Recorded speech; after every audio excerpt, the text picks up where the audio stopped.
الحمد لله رب العالمين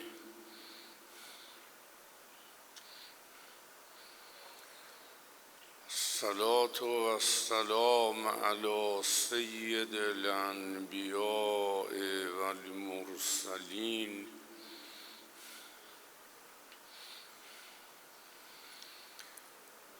حبیب الهنا و طبیب نفوسنا ابی القاسم محمد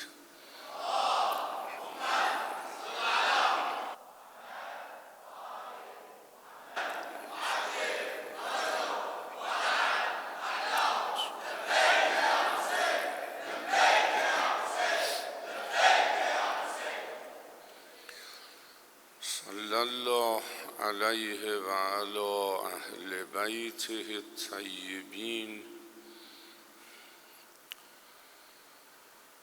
الطاهرین المعصومین المکرمین.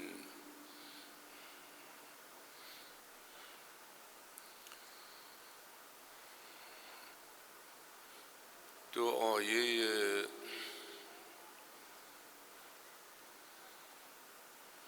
واقعا بسیار مهم و قابل توجه درباره نماز در سوره مبارکه ابراهیم و هر دو آیه هم مربوط به ابراهیمه.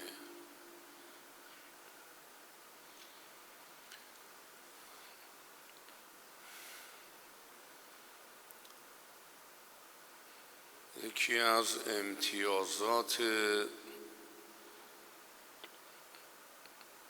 وجود مبارک حضرت ابراهیم تسلیم بودنش در برابر خدا و دستورات خدا بود.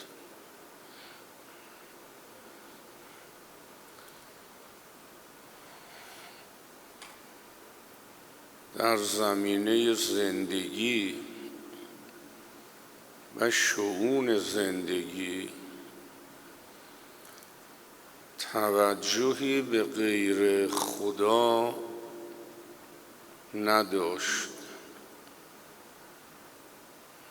و توجهی هم به دستورات غیر خدا نداشت. محور زندگی خدا بود و محور حالات و اعمال و اخلاقش خواسته های پروردگار بود و همین هم باعث شد که بشه ابراهیم.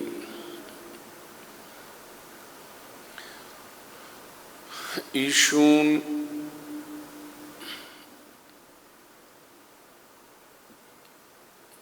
تا زمانی که به بزرگسالی رسید،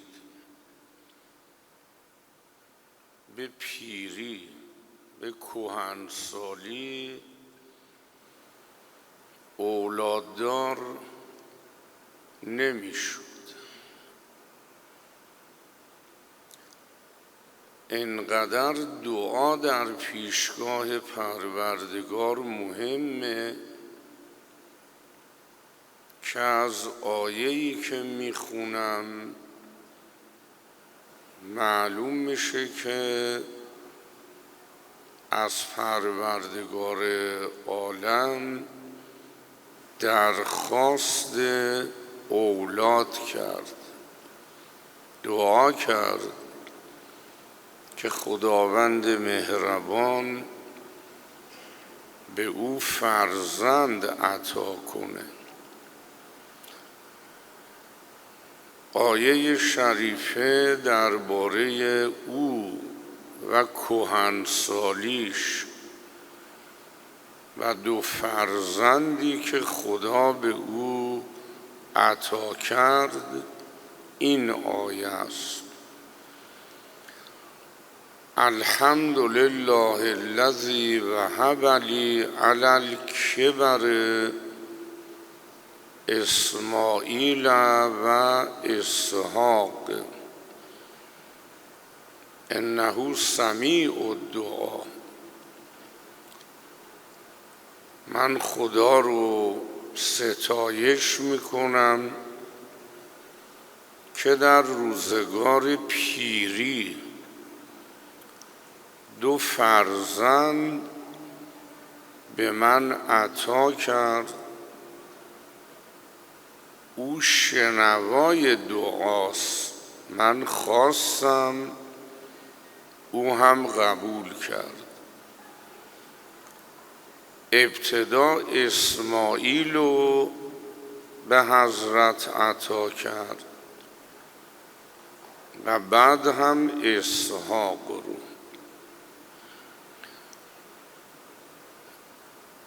اسحاقو که به او عطا کرد همسرش سارم پیرزن بود، ولی در پیری به این خانوم از ابراهیم اسحاق را عطا کرد. پروردگار در چارچوب قوانینش حبس نیست. آتش را آفریده و رو سوزوندن، اما ابراهیم رو میندازن تو آتیش، به آتیش میگن نسوزون، نمیسوزونه. معده رو آفریده برای هضم کردن غذا، ولی یونس وقتی در دریا به وسیله نهنگ بلعیده میشه، به معده نهنگ میگه یوسف و هضم، یونس رو هضم نکن. نهنگم گرسنه نبود، غذاشو میخورد، ولی پروردگار اجازه هضم یونس رو به معده ماهی نداد. این یادتون باش. یه نر و ماده لازمه که بچه ازشون به دنیا بیاد، اما آدم نر و ماده‌ای قبل از خودش نداشت. خداوند او رو بدون پدر و بدون مادر آفرید. حضرت مسیح رو هم بدون شوهر کردن مادرش به مریم داد. فإنک فعال لما تشاء. هر چه بخوای انجام میدی. در قوانینی که بر جهان حاکم کردی حبس نیستی. قطره‌ای که از جویباری می رود، از پی انجام کاری می رود.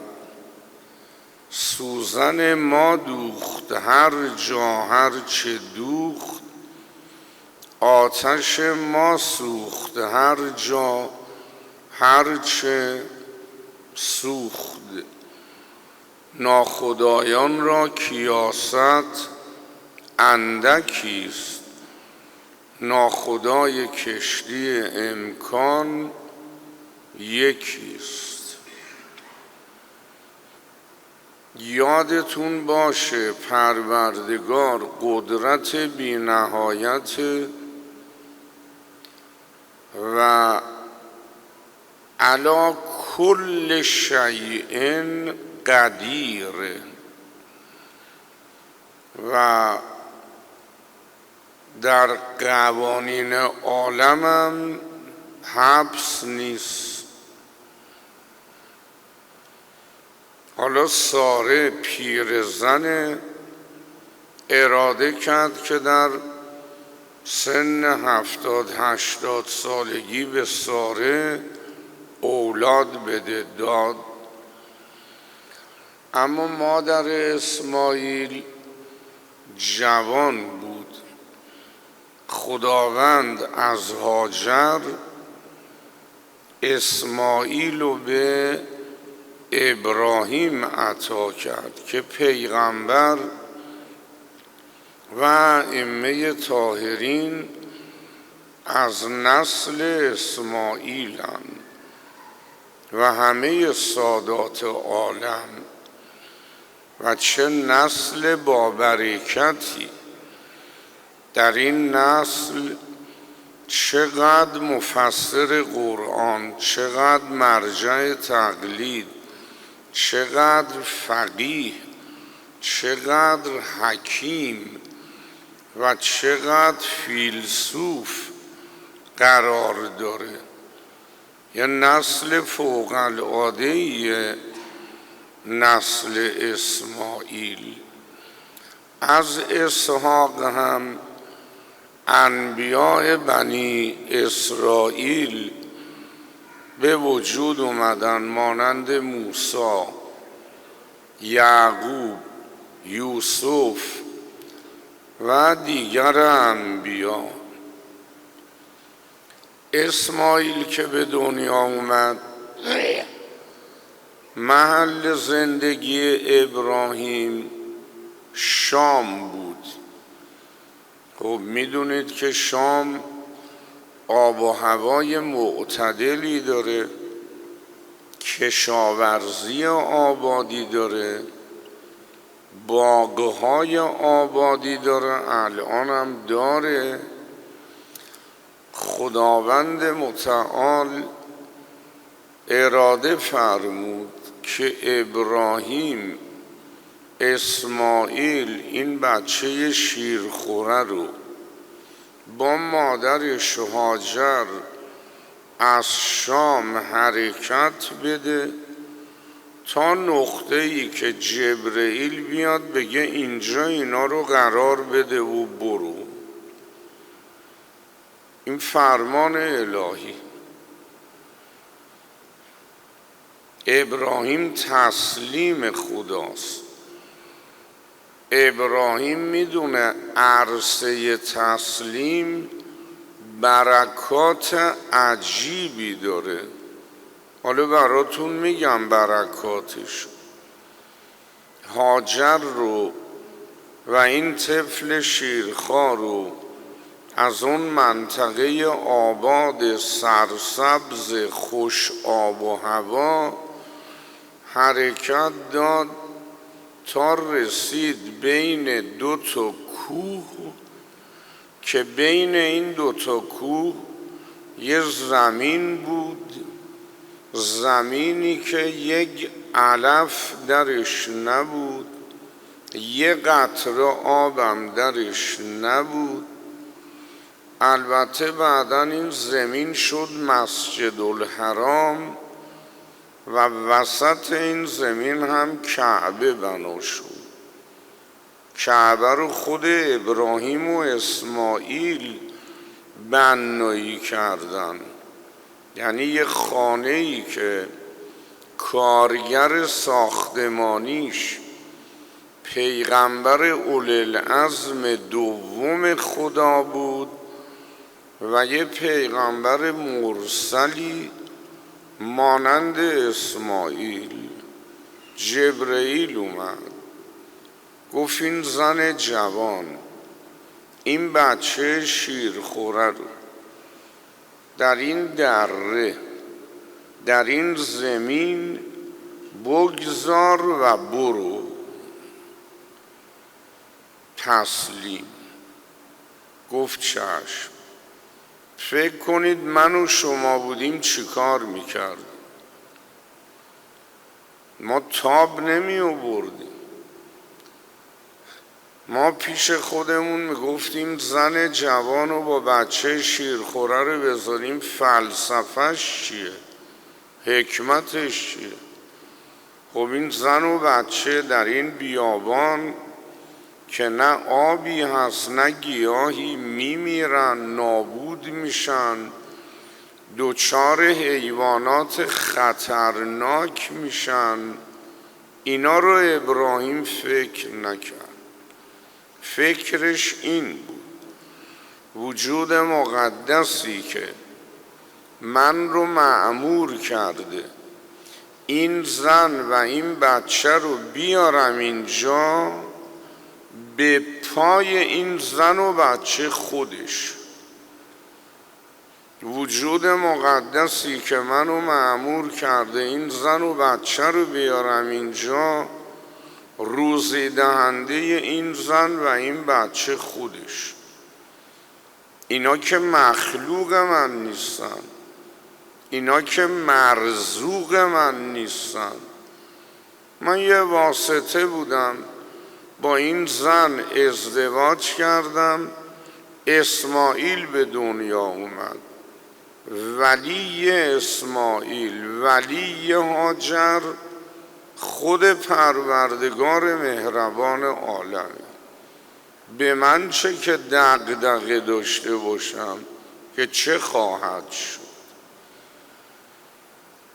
او به من فرمان داده اینا رو بیار اینجا، منم فرمان رو اطاعت کردم، بقیه‌شم بای خودش. حالا این زن رو و این بچه شیرخوره رو گذاشت اونجا.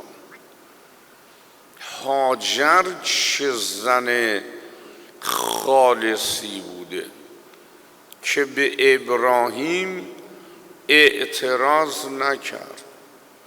میدونه ابراهیم پیغمبر اولوالعزم، فرستاده پروردگاره. میدونه که ابراهیم بر اساس وحی عمل کرده و منم باید تسلیمش باشم. یه همچین زن و شوهری با یه همچین بچه‌ای میشن منشأ با برکت ترین نسل عالم. یه همچین مردی، یه همچین خانوم.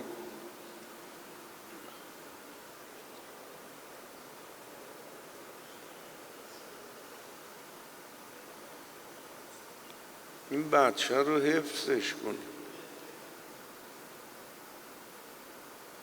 بدین به پدرش ببره آخر مجلس، چون طاقت نداره بچه منبر رو گوش بده.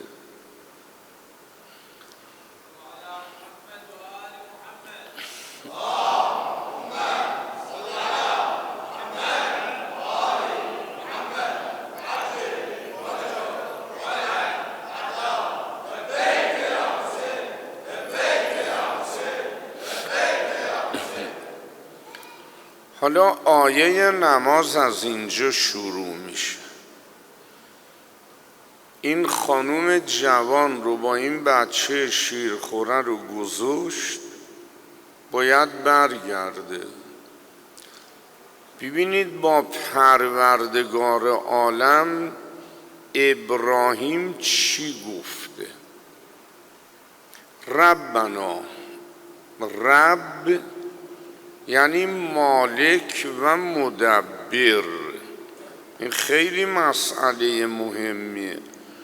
در قرآن مجید همه دعاهایی که از انبیا نقل شده با ربنا شروع شده.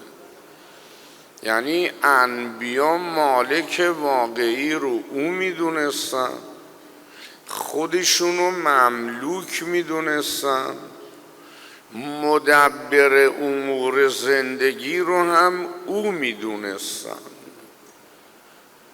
ربنا انی اسکنت من ذریتی بواد غیر ذی زرع.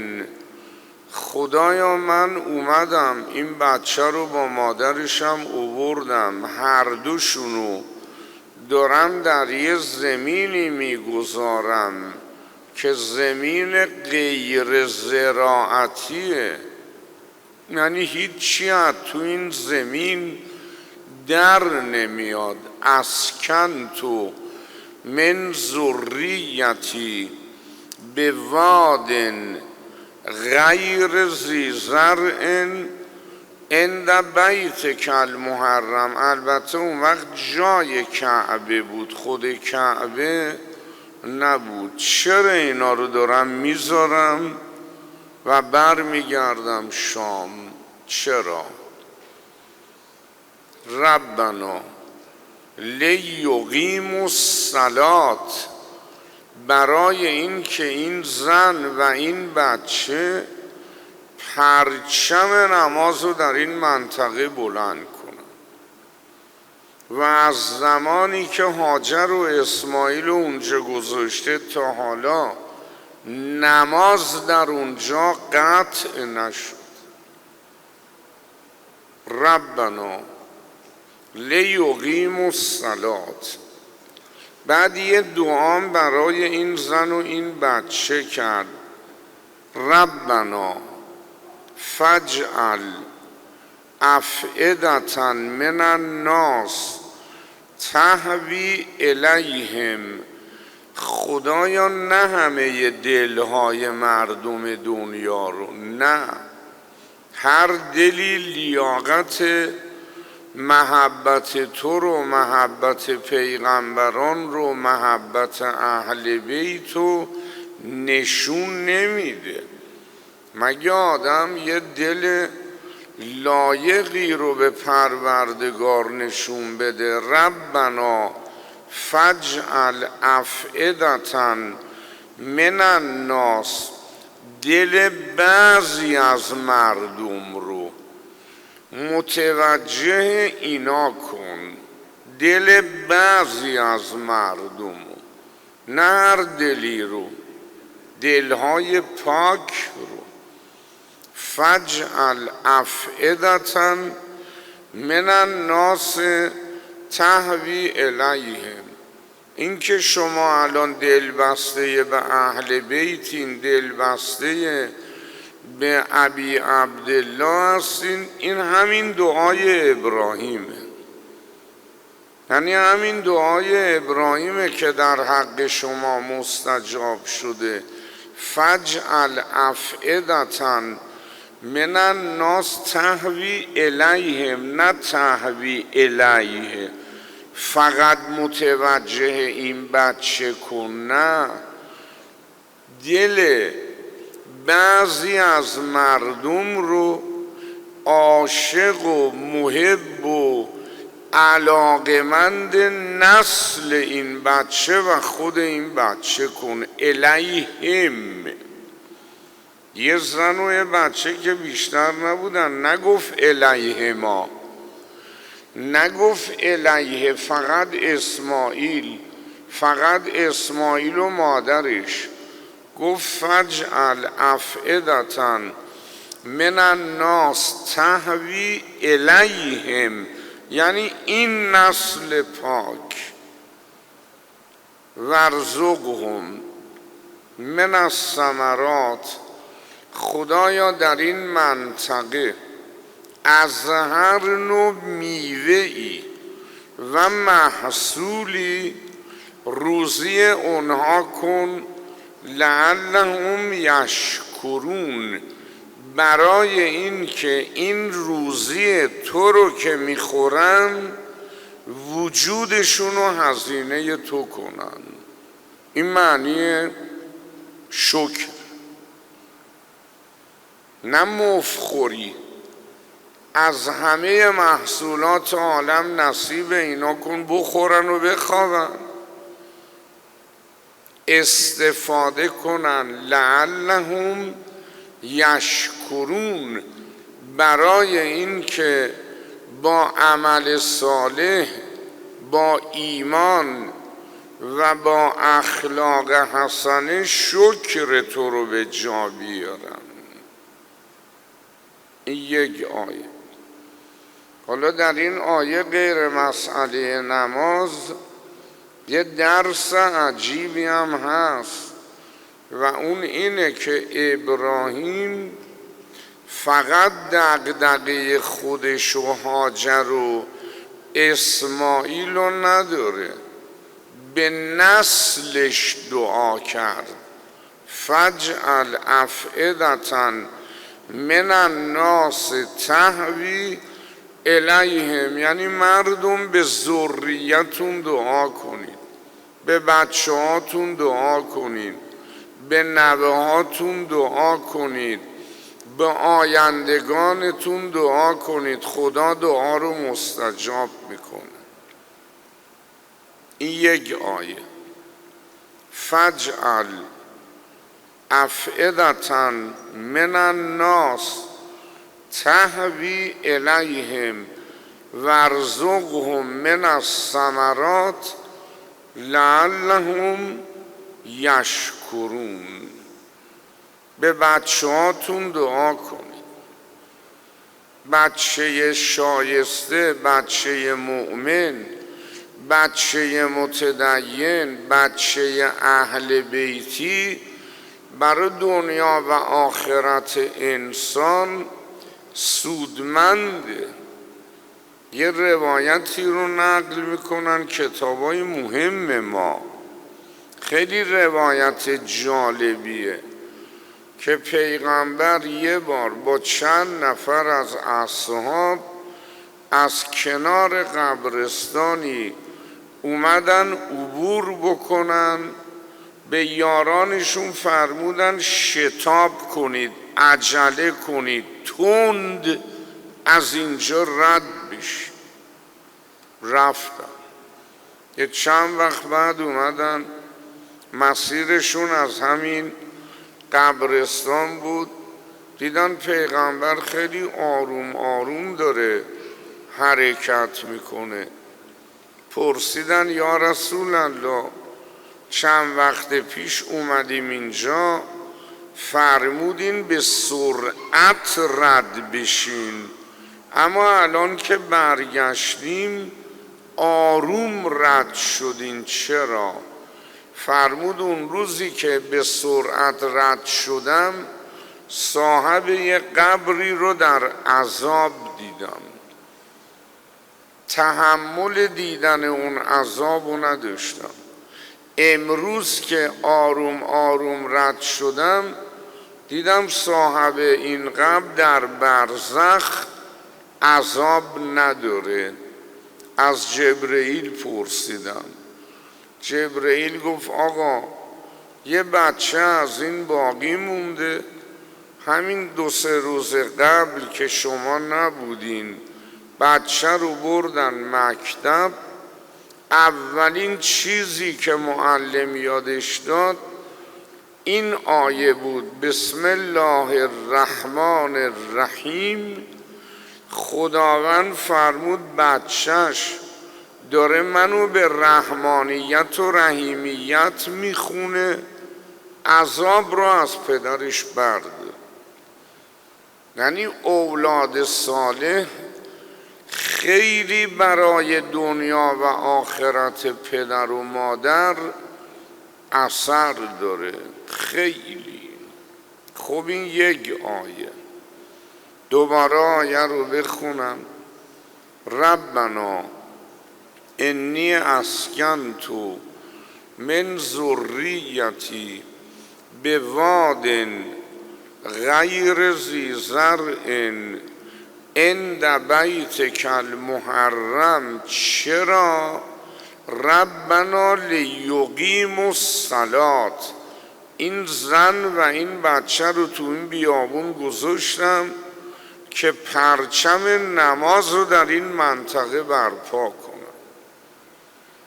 ربنا فجعل افئدة من الناس تهوی الیهم وارزقهم من الثمرات لعلهم یشکرون. آیه بعد این آیه دعای ابراهیم به شخص خودشه و بعد خودش به نسلش تا روز قیامت. یعنی تنها سراغ رحمت خدا نرو، برای نسلت هم بخوا.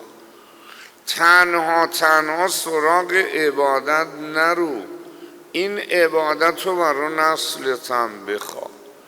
تنها سراغ پیوند با اهل بیت نرو، این پیوند رو برای نسلت هم بخوا. این از دعاهایی که مستجاب میشه. رب اجعلنی مقیم الصلات، این دعای ابراهیمه، یعنی دومین پیغمبر اولوالعزم الهی، ابراهیمی که یه رکعت نمازش قضا نشده حالا داره دعا میکنه رب اجعلنی مقیم الصلات، خدایا منو تا آخرین لحظه عمرم برپادارنده و خواننده نماز قرار بده و من ذریتی، این نماز رو به بچه ها من بده،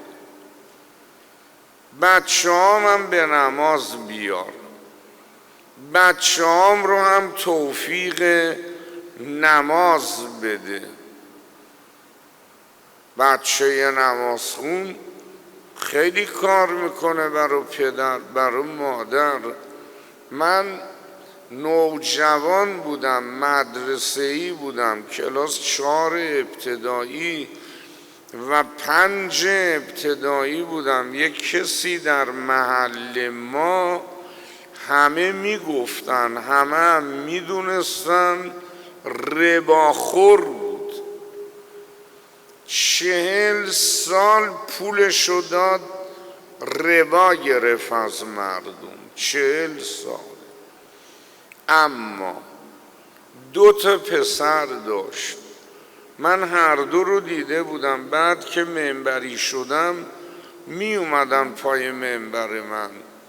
2 پسر داشت. این بچه ها زیر نظر یه عالمی در اون محل قرار گرفتن، خیلی متدین بار اومدن. البته پدرم راضی بود به تدین اونا.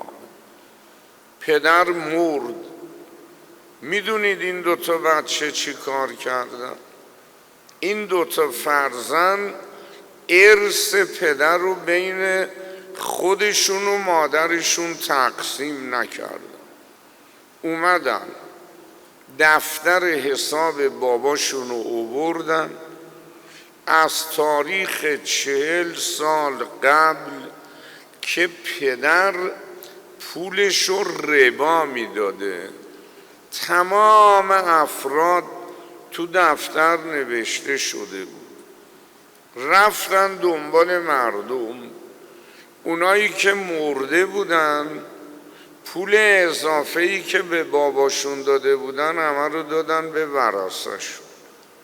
اونایی که زنده بودن پولای ربا رو برگردوندن به خودشون. یعنی حساب پدرشون رو تا دینار آخر صاف کردن، پاک کردن که پدرشون در برزخ دوچار عذاب نباشه.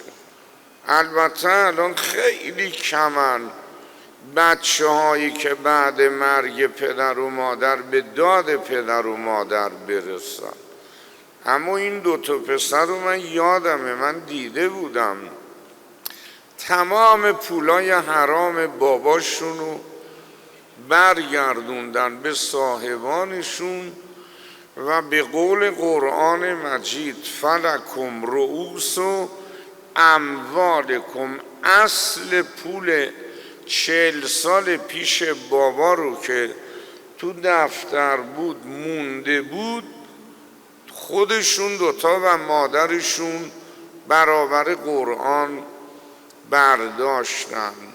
دعا کنید به بچه هاتون خیلی. رب اجعلنی مقیم الصلاة مقیم الصلاة. این دعا مال خود ابراهیم برای خودش.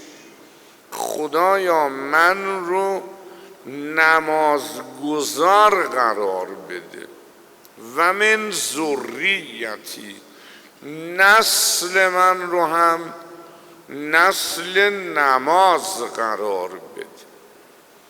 حالا شما دعای ابراهیم رو در حق اولاداش خیلی نمیتونید دنبال کنین. ما از نسل ابراهیم که خیلی گسترده است خیلی خبری نداریم، اما یه تعداد نسلش رو میشناسیم. پیغمبر اکرم، ائمه طاهرین. دعا میکنه نسلش رو نمازگزار قرار بده. الان یکی از افراد نسل او وجود مبارک حضرت ولی الله الاعظم امام عصر. شما ببینید الانم امام عصر بالاترین کارش نماز.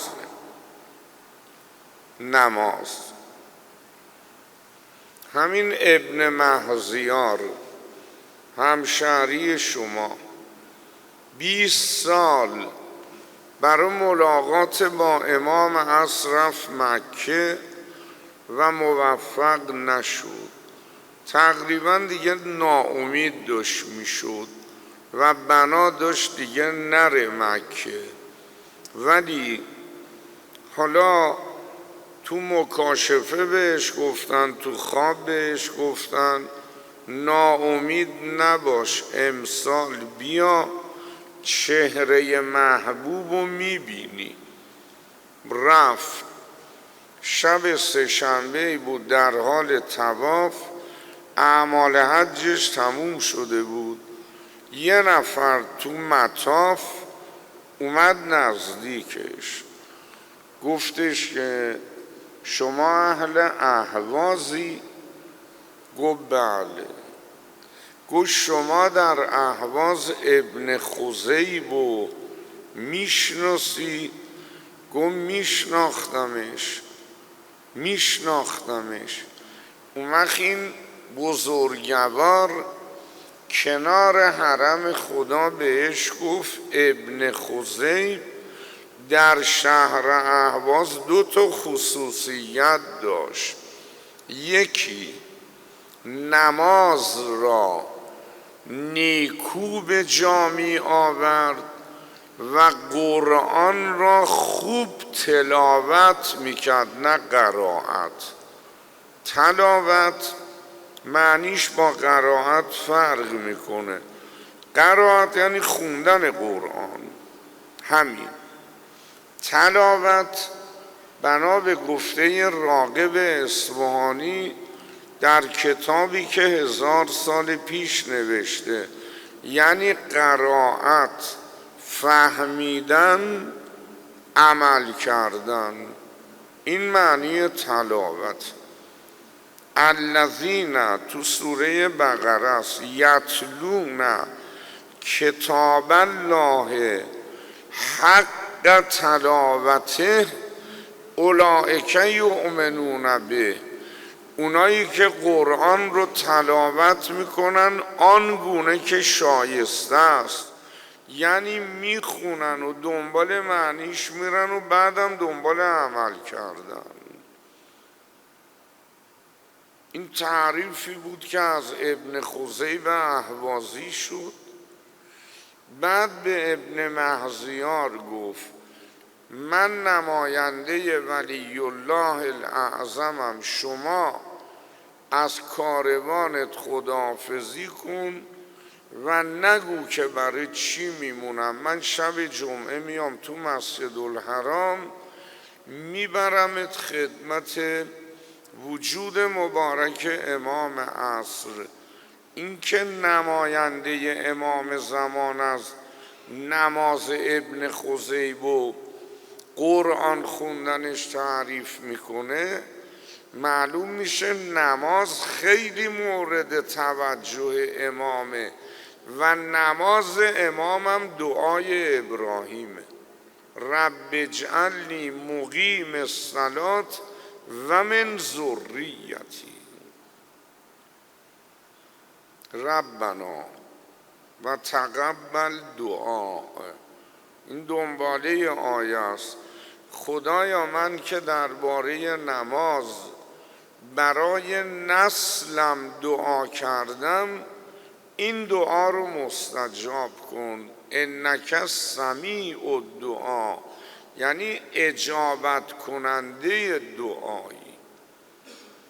یه دعای دیگه هم کرد، ربنا اغفر لی، خدایا منو بیامرز، ولی والدی پدر مادرم هم بیامرز، ولی جمیع المؤمنین تمام مردان و زنان مؤمن رو هم بیامرز، یوم یقوم الحساب، اون روزی که برای حساب همه رو حاضر میکنی، ما رو بیامرز که اونجا گیر نباش.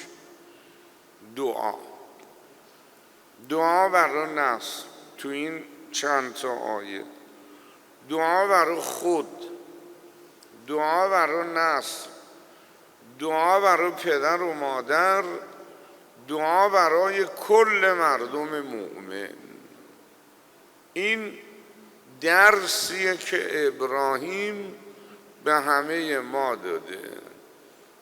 یادتون باشه دعا برای خودم، دعا برای نسلم، دعا برای پدر و مادرم، دعا برای مردم مؤمن. نمیدونم عادت دارید سحرهای ما رمضان دعای ابو حمزه رو میخونید؟ این جملات تو دعای ابو حمزه است، دعای زین العابدینه. اللهم اغفر للمؤمنین والمؤمنات والمسلمین والمسلمات الاحیاء منهم والاموات.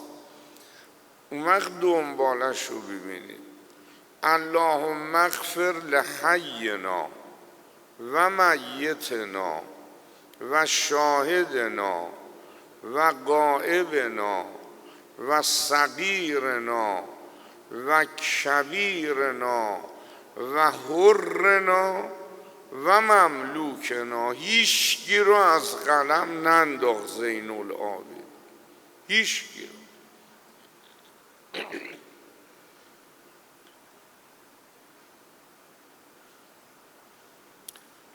خدایا به حقیقت قرآن، به حقیقت بنده خالصت ابراهیم،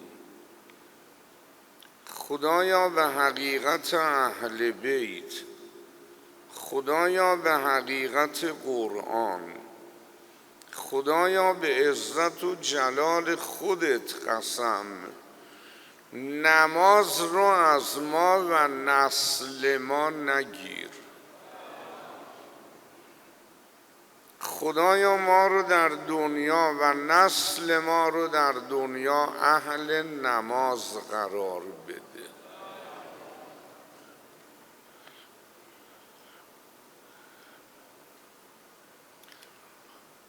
تا ابد جلوه‌گه حق و حقیقت سر توست.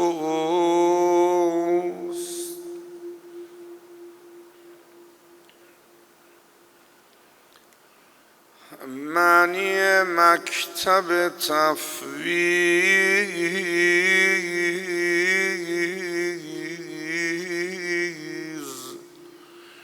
علی اکبر توست.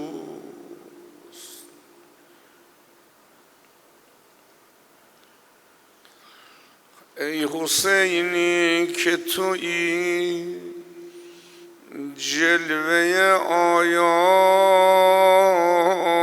خدا، این صفت از پدر و جد تو در جوهر توست.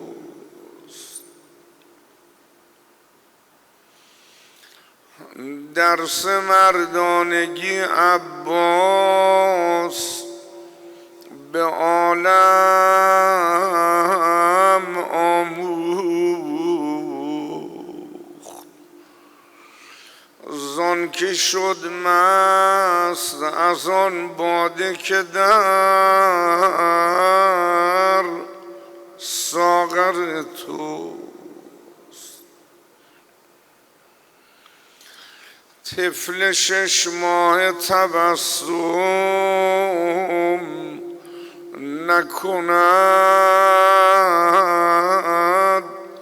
پس چه کند؟ آن که بر مرگ زند خنده علی اصغر تو. خواهر غم زده دید سرت بر نی و گفت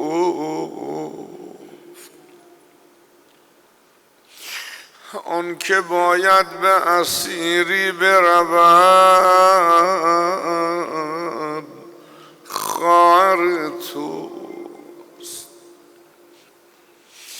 روز 11 محرم خواهرها و بچه ها دیدن عمه با قدم های آرام داره به طرف میدان میره. با 2 گوش خودش از پیغمبر شنیده بود هر قدمی برای زیارت حسین من ثواب 90 حج و عمره قبول شده رو داره. از عمه نمی پرسن، خیلی با ادبم، ولی نزدیک میدان دیدن عمه حال جستجو به خودش گرفت. خدایا عمه اگه چیزی گم کرده باید تو خیمه گم کرده باشه، نه تو این بیابان. دنبال چی میگرده؟ نپرسیدن تا ببینن گم شدش چیه که پیدا میکنه. اما اگه میگفتن دنبال چی میگردی، میگفت گلی گم کردم میجویم آن را، به هر گل میرسم میبویم آن را. اگر بینم گلم در خاک و در خون، به آب دیدگان میشویم او را.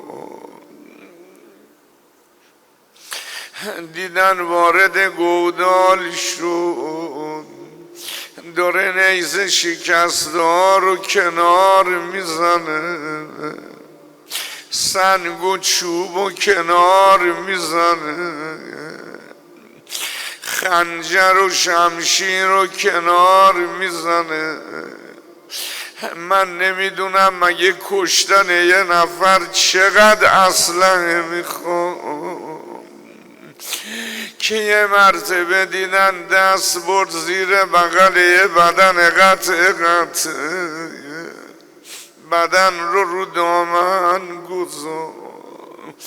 یه مرتبه پرده برزخ کنار بالای گودال چشمش به پیغمبر افتاد، دید با سر و پای برهنه مثل ابر بار داره گریه میکنه و بدن رو نگاه میکنه. شروع کرد با پیغمبر حرف زدن. من خیلی در مجالس تهران و شهرستان ها این جملات رو معنی نمی کنم، طاقتشو ندارم. شما عرب هستید و عرب زبان، میفهمید زینب چی گفته. صلا علیک یا رسول الله ملیک السما هذا حسینک مرمل.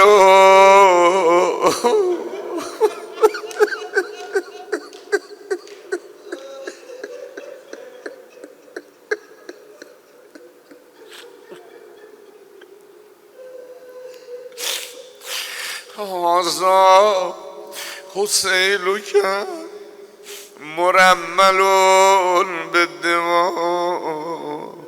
ما هرچی شنیدیم فقط شنیدیم دو دست قمر بنی هاشم از مدن جدا کردن، ولی ببینید زینب به پیغمبر چی میگه؟ مقطع الاعضاء، جای سالمی برای جگرگوشت نگذاشت. مسلوب الامامت